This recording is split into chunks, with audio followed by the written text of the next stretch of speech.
It was the summer of 2017. I was a junior in high school. I had multiple groups of friends that I would float around in. One group, which was 3 females and another male, that was particularly into urban exploration and photographing the places they would visit. I expressed some interest in accompanying them on their next adventure, and they suggested the abandoned factory that was in our town. Once the lifeline of our small, medium town, the factory suffered multiple fires until it was eventually abandoned, left as a 20-story eyesore, but was unable to be destroyed due to the amount of asbestos that would be released into the air. This building attracted flocks of adventurous students and urban explorers from all over. And obviously, with no maintenance and structural damage after the fire, there were some pretty serious injuries on the property. The city ended up hiring a private security company to keep out the explorers, but the premises was so big that it was hard for guards to spot small groups of people scurrying into the factory and disappearing in the darkness. My group was fairly experienced, and we knew a route to avoid the patrols effectively. We embarked on our adventure a little after midnight and parked about half a mile from the factory and snuck in through a hole in the fence cut by past explorers. We followed a ditch, kind of like a trench, through the big open field that led to the factory. We narrowly missed multiple spotlights scanning the field, having to crouch to hide our silhouette completely in the shallow ditch. We finally make it to the building and make our entry through a section of wall that was collapsed. Every little piece of rubble that was disturbed by us would send out clouds of asbestos-laced dust, and I seemed to be the only one that cared, so I kept that thought to myself and tried to enjoy the experience. We had red-tinted flashlights that were supposed to be harder to see from far away that we used to illuminate our path as we wandered deeper into the concrete jungle. Abandoned machinery, graffiti and rubble littered the ground, and my friends were quick to begin taking photos of the surroundings. They seemed very familiar with the area and started splitting up unintentionally, and myself taking care to be near at least one other person that can lead me out if we have to run. We got very split up at one point, and it was just myself and a female. Let's call her Mary, on one of the higher floors. We climbed out of a broken window onto a flat part, not quite at the top, but very high off the ground, about 18 stories. She pulled out a can of spray paint and let me tag my initials onto a wall, and we took turns doing a small photo shoot for each other. We also became aware of other groups that were present at this time, as we saw flashlights with white light through the windows from our high vantage. This ended up giving us away, as we heard a security truck come up the road and start shining a powerful spotlight through the windows. The relative peace was broken by dozens of feet shuffling on the dusty concrete floors as multiple groups scrambled to make their escape. Mary and I had a chuckle as we listened to the panicked footsteps below us, and commented on how weird it was how many people were inside, and we didn't even know. I would have panicked and ran myself, but Mary knew better and said the guards don't usually come in and would be distracted chasing all the runners, and we could just stroll out in a few minutes. The truck roared off, chasing away explorers, when Mary and I finally started making our way down, carefully through the rubble.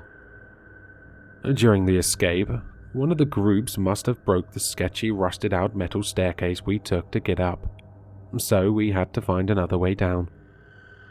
It was at this point we checked our phones for any updates on our group, and with no texts, we figured they had made the dash to the exit during the initial panic and were still running. This group had multiple contingencies for exploring and would not leave anyone behind, so we were not concerned about that. While we were wandering around looking for a safe way down, we noticed a red glow in one of the rooms. Concerned it was one of us in there, with our red-tinted flashlight, possibly hurt, we quickly moved towards the room to investigate. My stomach sank to my arse when I saw every inch of the walls in that room was covered with demonic graffiti and writings, and satanic paraphernalia littered the ground. We saw everything, from severely abused voodoo dolls to half-burnt Ouija boards, half-lit candles and pentagrams. I looked to Mary for comfort, and she was just as horrified, with her hand covering her mouth. Sensing her distress, I tried to play it off like this was the work of some pranksters, leaving this here to scare others, and noting out loud how cliché this all was, especially since we're on the 13th floor and all that. She seemed to lighten up a bit from my thoughts, but regardless, there was no denying how uncomfortable we were. We also could not determine what the source of the red light was. It just seemed to illuminate the room very weakly from an unknown location. We decided to leave, but not to run, as we did not want to lose each other or risk getting hurt. As we exited, I felt my foot hit something soft, and it skidded across the floor. Both of our flashlights illuminated the object, and a cold chill racked down my entire body when we saw the decapitated goat head that I just punted across the floor. I tend to talk a lot when I am scared and turn it into humor, so I just narrated what was going on in a goofy way to stop a full-blown panic attack at this point. Mary held my hand as I led the way, deciding to go back and take our chances with a pretty sketchy-looking staircase we had passed earlier, in favor for a safer way down.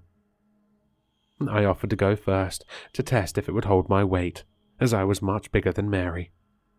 The second to last step fell under my weight, and I sprained my foot from the unexpected drop. As I removed my leg from what used to be a step, I cut it pretty deep on the sharp metal left behind, but I hardly even felt any pain at that time.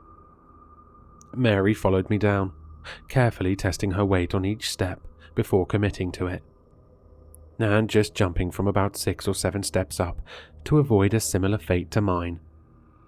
After getting off the 13th floor, I felt a little better, but the fear was still very present with the long ways to go to the exit.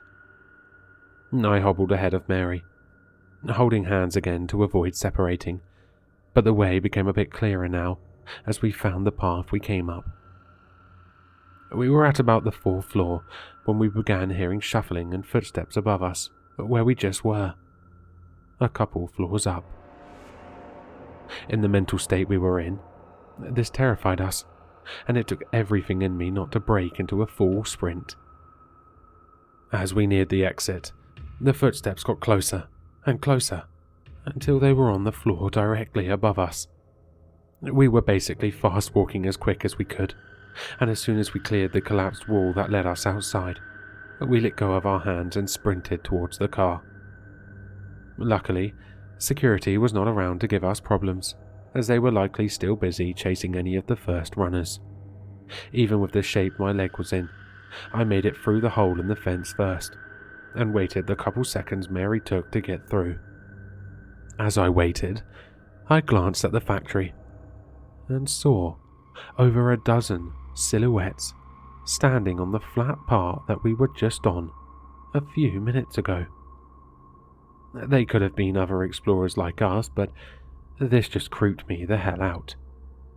Why hadn't they ran like everyone else? Maybe they were waiting it out like us. By now the guards are probably getting back into their regular patrols, so why wait that long?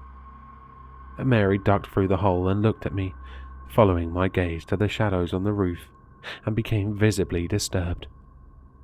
They weren't moving. They weren't showing any body language to suggest they were interacting with each other.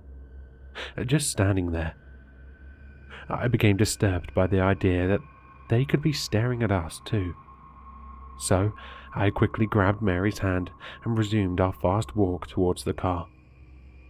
We got to the car, to the greetings of all our excited friends, still pumped with adrenaline after running and giddily sharing funny personal accounts of what happened. They grilled us on how long we took to get out, and the story we gave them obviously was not what they were hoping for, and got blown off immediately, suggesting we took a little extra time to go make out or something. They wanted us to go back with them and show them the room, but Mary and I said there was no way in hell we were going back, at least not tonight, and I blamed it on my ankle, that was now throbbing and swollen to almost twice its normal size. Urban exploring never caught on for me, especially after my first experience, and Mary refused to ever visit the factory again. We described the room to our friends and told them to go check it out, but they were never able to find it, despite multiple attempts. I kind of grew apart from the group over the years and found my own group, but I occasionally talked to Mary about our experience that night.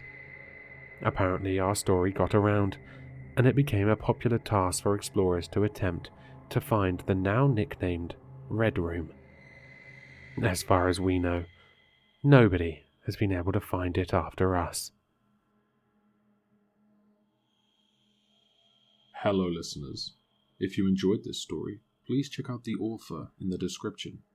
For more content, leave a like, comment, and subscribe for more sinister readings.